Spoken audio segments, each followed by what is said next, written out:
सरकार चलने लगी तो डर लगने लगा है। मुझे डर इस बात का नहीं कि देश का भविष्य क्या होगा, मेरा भविष्य क्या होगा, मुझे देश के भविष्य का डर है। मेरी उम्र 60 साल है, हमने जिंदगी जी ली, आप में से कई लोगों ने जिंदगी जी ली होगी, लेकिन आने वाला भविष्य अपने को क्या कहेगा?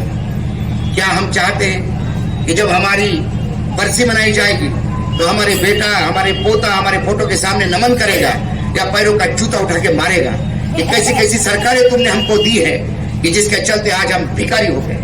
मैं आपको बताता हूँ, ये सिर्फ हिंदू मुसलमान की बात नहीं है। सामाजिक ताना बाना जितना भ्रष्ट करना है वो तो कर रहे हैं। मैं तो बार बार कहता हूँ, मुगलों ने, तुर्कों ने इस जमीन पे हमले बोले हैं, सैकड़ों साल राज किया है। उसके बाद मेरा हिंदू धर्म कभी खतरे में नहीं था। उसके बाद कांग्रेस सरकार आई, जिसको मुसलमानों की सरकार कहा जाता है, मान लेते हैं, तब भी हिंदू धर्म खतरे में नहीं था। और 56 इंच के सीने की सरकार आती है और मेरा हिंदू धर्म एकाएक खतरे में आ जाता है। ये गणित मुझे आज तक नहीं समझ में आया। हिंदू धर्म खतरे में कहाँ है? हिंदू कभी खतरे में रहा ही नहीं और हिंदू को कभी किसी से खतरा हुआ ही नहीं। हिंदू को यदि किसी से खतरा हुआ है तो हिंदू के अंदर से खतरा हुआ है। क्या रामायण में मुसलमान थे? क्या महाभारत में मुसलमान थे? फिर भी रामायण और महाभारत तो हुआ था। रावण कौन था?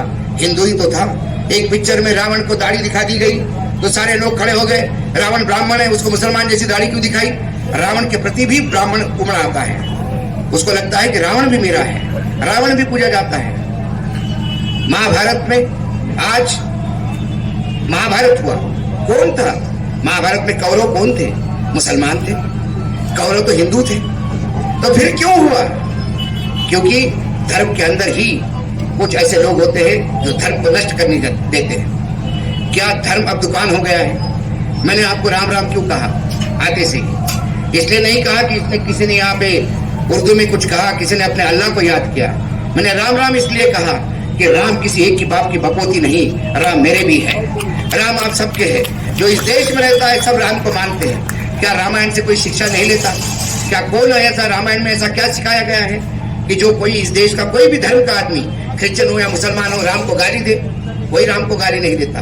लेकिन मेरी राम दुकान नहीं है, मेरा राम एटीएम नहीं है, मेरा राम किसी मंदिर का मोहताज नहीं है। मेरे राम को मंदिर देने वाला और घर देने वाला मैं कौन? यदि किसी को लगता होगा कि उसकी औकात इतनी बड़ी हो गई कि वो राम को मंदिर देगा, तो उससे ज्यादा महामूर्ख मैंने इस दुनिया में नहीं देखा। मेरा राम तो कण कण में बसता है, मेरा राम तो उस शबरी के बेर में है, मेरा राम केवट के नाव में बैठता है, केवट के चरण छूने वाला मेरा राम है। वो राम मेरा है। मेरे राम को परिभाषित करने का अधिकार जितना मेरा है उतना उनका भी है। लेकिन आपका राम मेरे पे मत थोपिए। आपके राम को करोड़ों रुपए के वस्त्र लगते होंगे, मेरा राम तो झूठे बेर खा के भी खुश होता है। वो राम है, उस राम के दर्शन को देखो। क्या राम सत्यवचनी थे? अरे जो राम को पूछते, मेरा सवाल है उनका, क्या राम को पूछने का अधिकार आपको है? राम एक वचनी था। एक वचन के लिए राम ने अपने सब कुछ छोड़ दिया, राजपाट छोड़ दिया, जंगल में एक बार पत्नी को भेज दिया, सिर्फ एक वचन के लिए। ये तो बहुवचनी है। जो सुबह से शाम तक कितना झूठ बोलते हैं इनको भी मालूम नहीं रहता। और इनका झूठ गिनने की मशीन भी रखी तो बंद हो गई, क्योंकि उसका भी एक लिमिट है झूठ बोलने का। लगातार जो झूठ परोसता हो वो राम को जाके बोलता है कि मेरे राम आराध्य है। राम तुम्हारे आराध्य हो ही नहीं सकते। राम जीने की कला है, राम पूजा का साधन नहीं है। राम उपवास करके नहीं माने जाते। आपको लगता है कि मैंने उपवास किया तो राम मान जाएंगे? अरे उपवास जिनको हो रहे हैं, जो भूखे सो रहे हैं, उसके 2 टाइम की रोटी की व्यवस्था करना राम है। राम राज्य कहता है। राम राज्य किसको कहते हैं? क्या राम राज्यों में यह बात होती है कि ज्यादा बच्चे पैदा करने वाले, इधर से उधर आने वाले, क्या इस देश के प्रधानमंत्री को यह बात शोभा देती है? मैं आज बोलता हूँ, किस धर्म में नहीं होते? हमारे हिंदुओं में भी कुछ लोग हैं। अभी बीएचयू में एक लड़के के साथ बलात्कार हुआ। बलात्कार करने वाले कौन थे? बीजेपी के 4 पदाधिकारी थे, पकड़े गए, सीसीटीवी फुटेज में पकड़े गए, लेकिन पुलिस उनको अरेस्ट नहीं कर रही थी क्योंकि मध्य प्रदेश के चुनाव में वो प्रचार में लगे हुए थे। जब प्रचार करके वापस आ गए तो पुलिस ने कहा कि आपके खिलाफ बहुत बवाल हो रहा है, आप अरेस्ट हो जाओ। तो क्या व्यभिचारी, दुराचारी, भ्रष्टाचारी, आतंकी एक ही समाज में होते हैं? इनकी कोई जात नहीं होती, इनका कोई धर्म नहीं होता। ऐसा पागलपन समाज में हर जाति और हर धर्म में पाया जाता है, लेकिन आप एक ही को चिन्हित करते हो, ज्यादा बच्चे पैदा करने वाले। हम प्रधानमंत्री जी को पूछते हैं कि कभी अपने भाई बहन को भी गिन लिया करो। तो आपको पता पड़ेगा वो कितने थे। महात्मा गांधी को राष्ट्रपिता मानते हैं हम, महात्मा गांधी कितने भाई बहन थे वो देख लीजिए। आज भारत का सर ऊंचा होता है। जब हम जन गण मन गाते हैं हमारा राष्ट्रगीत, तो उसके लिखने वाले कौन थे, भारत को पहला नोबेल पारितोषिक दिलाने वाला कौन था, वो शख्स कितने भाई बहन थे, इसका हिसाब लगाया तब आपको भी आश्चर्य होगा। लेकिन किसी एक धर्म को आप इसलिए गाली देते हो क्योंकि आपको चुनावी रोटी सेकनी है। का चुनाव हो गया, तीसरे चरण का चुनाव सामने है, बाकी 4 चरण है। मैं हर जगह आह्वान करता हूँ, मैं मेरे प्रधानमंत्री जी को हाथ जोड़ के गुजारिश करता हूँ, आपने 10 साल में क्या किया इसका लेखा जोखा बता दीजिए। आप कृपा करके कांग्रेस ने क्या किया ये मत बता दीजिए। 1857 में क्या हुआ ये मत बता दीजिए। आप ये मत बता दीजिए कि इमरजेंसी लगी थी। आप ये मत बता दीजिए कि परिवारवाद कहाँ है। आप ये मत बता दीजिए कि कौन सा भ्रष्टाचार कितने किया। आज यदि लातूर को पानी नहीं है तो क्यों नहीं है? क्योंकि इस राज्य में 70,000 करोड़ का सिंचन घोटाला होता है, इसलिए लातूर को पानी नहीं है। 90,000 करोड़ की भीख मांगने के लिए लातूरवासी मजबूर नहीं हो सकते। अरे महाराष्ट्र है जो सबसे ज्यादा रेवेन्यू देता है देश को। महाराष्ट्र भारत को पालता है, ये क्या महाराष्ट्र को पालेंगे? जब हमारे नेता कहते कि मोदी जी 90,000 करोड़ देंगे, उठा के पकड़िए गरेवाल उसका और पूछे कि क्या बात कर रहे तू? कौन होता है मोदी देने वाला? अपनी हड्डी तोड़ के दे रहा है, जमीन बेच के दे रहा है कि गहने बेच के दे रहा है? अरे महाराष्ट्र का रेवेन्यू है, लाखों करोड़ महाराष्ट्र देता है, उसका ही वापस दे दे, आसान हो जाएंगे। लेकिन महाराष्ट्र को मिलता क्या है? आने वाला उद्योग गुजरात जाता है। और मेरे नपुंसक नेतृत्व दिल्ली में पूछ हिलाते हुए माफी मांग के आते हैं और महाराष्ट्र में बताते हैं कि इससे भी बड़े उद्योग हम आपको देंगे, ऐसा बोला है प्राइम मिनिस्टर ने। आज 1 साल होते आ रहा है, मुझे एक भी उद्योग दिखाई नहीं दे रहा है। कहाँ गए उद्योग?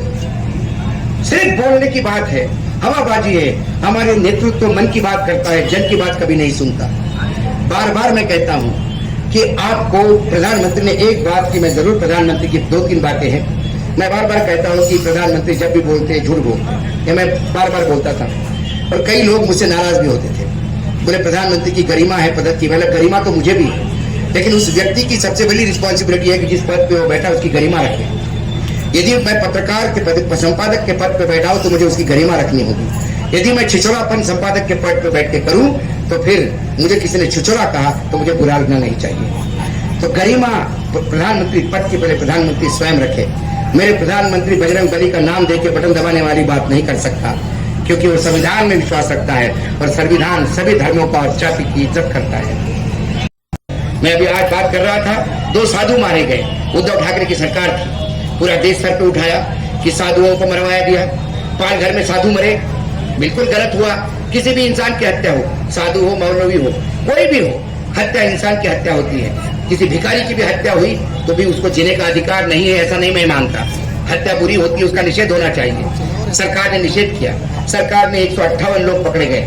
उसके बाद भी लगातार उद्धव सरकार ठाकरे को लगातार घेरा जा रहा था, इसलिए घेरा जा रहा था कि इन्हें हत्या करवाई। लेकिन ये तमाम न्यूज चैनल, तमाम अखबार, तमाम अंधभक्त जो उद्धव ठाकरे को साधुओं की हत्या करने वाली सरकार बोल रहे थे, आज योगी आदित्यनाथ के सरकार पे चुप क्यों है, जहां पे 100 से ज्यादा साधुओं की हत्या हुई है? उसके आचार्य बिहार का मॉडल है। एक दलित लड़की पानी पीती है नदी में, उसको इसलिए मारा जाता है कि उसने नदी में छू, तो दलित होते हुए तूने नदी में पानी का हाथ कैसा लगाया? रामकालीन स्थिति ये होती तो राम उनको कब का फांसी की सजा दे देता या अपने बाणों से उसका सर उड़ा देता। ये राम राज्य की बात करते हैं, ये तमाम चीजें होती हैं। मैं चाहता हूं कि प्रधानमंत्री उस पर भी बात करें। प्रधानमंत्री लातूर आके बात करके गए अभी 2-3 दिन पहले, और लातूर में उन्होंने बोला कि कांग्रेस ने यहां पानी नहीं आने दिया, कांग्रेस नाकारा है। मान लिया, प्रधानमंत्री जी की हर बात पे मानो, विश्वास रखो। लेकिन एक सवाल है कि 10 साल से इनकी सरकार क्या कर रही है? इनके सांसद क्या कर रहे हैं? इनके सांसद अब कह रहे हैं, इनके नेता कह रहे हैं कि 90,000 करोड़ रुपए चाहिए, तब जाकर लातूर को पानी मिलेगा। और ये पैसा सिर्फ नरेंद्र मोदी जी दे देंगे। नरेंद्र मोदी जी ने जो बोला तब दिया, जो आज देंगे। एक लॉलीपॉप और थमा के जाएंगे। इसलिए सवाल पूछो कि जिन्होंने जो पाप किया उनकी सजा तो उनको समाज ने दे दी, आपके पाप का हिसाब कब होगा? इस 10 सालों का हिसाब कब होगा? क्या 10 साल के बाद आपको फिर 5 साल चाहिए लातूर को पानी देने के लिए? और एक वाहियात बात करके गए, मैं वाहियात इसलिए कहता हूं, वो मुझे लगता है तमाम लातूर के निवासियों का अपमान था। उनके जख्मों पे नमक छिड़क के चले गए। उन्होंने कहा कि एक समय ऐसा था कि लातूर में ट्रेन से पानी आता था, अब मैं ट्रेन की फैक्ट्री लातूर को दे रहा हूं। पानी का जिक्र नहीं किया। लातूर को ट्रेन की फैक्ट्री नहीं चाहिए महाशय, लातूर को पानी चाहिए। अब पानी की बात करें तो आप कहते हो कि मैं ट्रेन की फैक्ट्री दे रहा हूं, बड़ी अजीब बात कर रहे हैं। जब फ्रेंच रिवॉल्यूशन हुआ था तब लोगों ने कहा कि खाने के लिए ब्रेड नहीं है, तो वहां की रानी ने कहा था फिर केक खा लो। उनको ये पता ही नहीं था कि ब्रेड और केक में फर्क क्या है, क्योंकि वो एक सामंत थे। ऐसे ही हमारे नए सामंत जो है उन्हें ये पता नहीं कि हमें ट्रेन नहीं, हमें पानी चाहिए। आज लातूर का एजुकेशन का पैटर्न विश्व में गौरव के साथ देखा जाता है। उस लातूर को भंगार कहने वाला, उसका दिमाग वाकई भंगार हो सकता है। और ये बात तय हो गई। मैं माफी चाहता हूं तमाम मेरे ऑटो और टेम्पो चलाने वाले भाइयों को कि आज आपका एक टेम्पो और ऑटो चलाने वाला आदमी जब देश राज्य चलाने बैठता है तो उसका भंगार दिमाग दिखा देता है। उसको ऑटो और टेम्पो भी का लाइसेंस किसने दिया, ये भी अभी शोध का विषय होना चाहिए, क्योंकि जिसके दिमाग में कुछ नहीं, भंगार भरा हो, उसको कोई अधिकार नहीं ऑटो और टेम्पो भी चलाने का। ऐसे है हमारे देश में। आज हम महाराष्ट्र की स्थिति करें तो महाराष्ट्र की राजनीति की स्थिति क्या हो गई है? महाराष्ट्र में क्या आप दावे के साथ बोल सकते हैं कि जो सांसद आपसे हाथ मिला रहा है आधे घंटे बाद किस पार्टी में होगा? किसी विधायक की गारंटी दे सकते हैं आप कि आज कल क्या होगा, कल का परसों क्या होगा? सब अपना सत्ता का मक्खन खाने के लिए 50-50 भोके, 10-10 भोके खा के ये जो भोके हैं ये इधर से उधर भाग रहे हैं, और हम वही नपुंसक बन के उनका तमाशा देखते हैं। हर 5 साल बाद नए लॉलीपॉप देके फिर उनका सुनते हैं और फिर उन पे बात। हमारे यहाँ चुनाव आयोग निष्पक्ष नहीं होना चाहिए। यदि चुनाव आयोग सरकारी भोंपू है, और उससे ज्यादा जाके कहा तो सरकारी भोंपी भी इज्जतदार शब्द है। यदि चुनाव आयोग पालतू कुत्ते जैसा पैर चाटता हो सरकार के दरबार में, तो फिर जनता देखेगी तो कहां से देखेगी? जमहूरियत रहेगी तो कहां से रहेगी? किस बात को हम कहेंगे कि ये लोकशाही है या ये जमहूरियत है? जब ये संविधान सभा में अंगीकृत किया गया था 26 नवंबर 1949 में, तो 25 नवंबर को ड्राफ्टिंग कमेटी के चेयर होने के नाते बाबा साहेब आंबेडकर जी ने भाषण दिया था। याद करिए उस महामानव को। आज से 75 साल पहले उसने अपने भाषण में कहा कि यह संविधान तो विश्व का बेहतरीन संविधान है, लेकिन मुझे डर है। बाबा साहब को डर था। क्या डर था? कि कहीं लोकतांत्रिक भेष में तानाशाह पैदा न हो जाए आने वाले समय में। और तानाशाह क्यों पैदा होगा? उसके आगे वो कहते हैं कि जिस देश में व्यक्ति पूजा होगी, व्यक्तियों को पूजा जाता होगा, भगवान माना जाता होगा, वहां तानाशाह जल्दी पैदा होता है। व्यक्ति पूजा कब होती है? जब समाज में समानता नहीं होती, अशिक्षा बहुत होती है, तो व्यक्ति पूजा होती है। और ये तमाम फैक्टर मैं मेरे आंखों के सामने इस देश में देख रहा हूं, इसलिए मुझे डर है। लेकिन मैं प्रार्थना करता हूं कि ऐसा नहीं होगा। लेकिन बाबा साहेब आंबेडकर ने सही सोचा था।